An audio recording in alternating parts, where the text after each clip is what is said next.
Bonjour à tous et soyez les bienvenus sur RTI 1. Pour commencer ce drame dans le district d'Abidjan, un immeuble de 4 étages habité s'est effondré la nuit dernière à Angré, dans la commune de Cocody.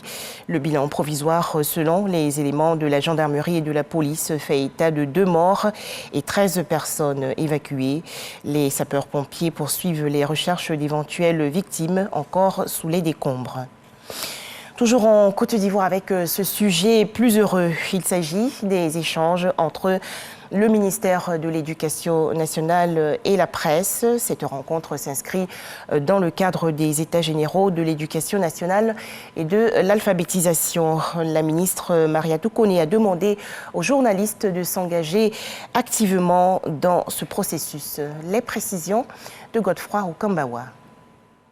Présenter l'évolution des états généraux de l'éducation et solliciter la contribution des acteurs des médias.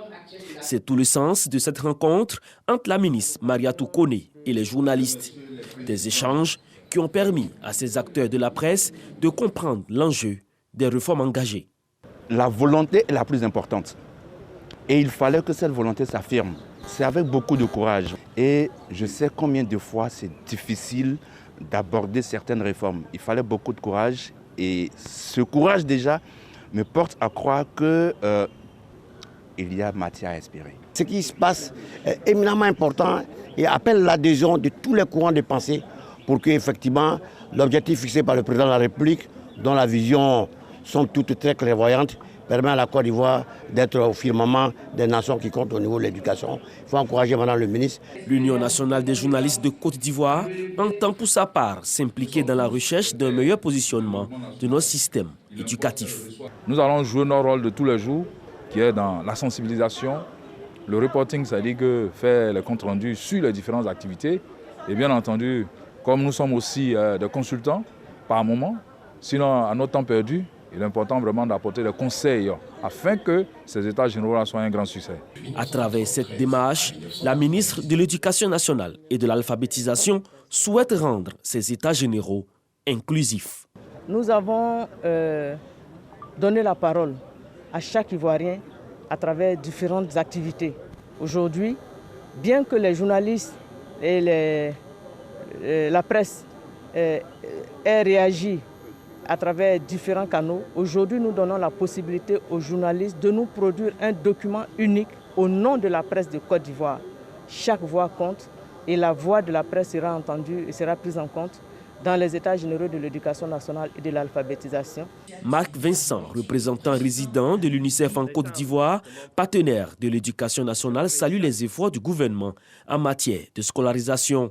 Il réitère l'engagement de l'institution à aider la Côte d'Ivoire à relever le défi d'une école de qualité et plus compétitive.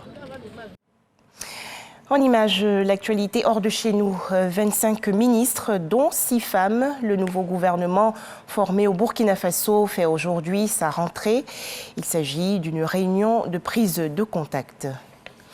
Le conflit russo-ukrainien à présent, la 3e session de pourparlers entre Moscou et Kiev commence aujourd'hui, lundi 7 mars 2022. À noter que le président turc Erdogan, qui s'est entretenu hier avec son homologue russe Vladimir Poutine, réclame un cessez-le-feu général urgent en Ukraine.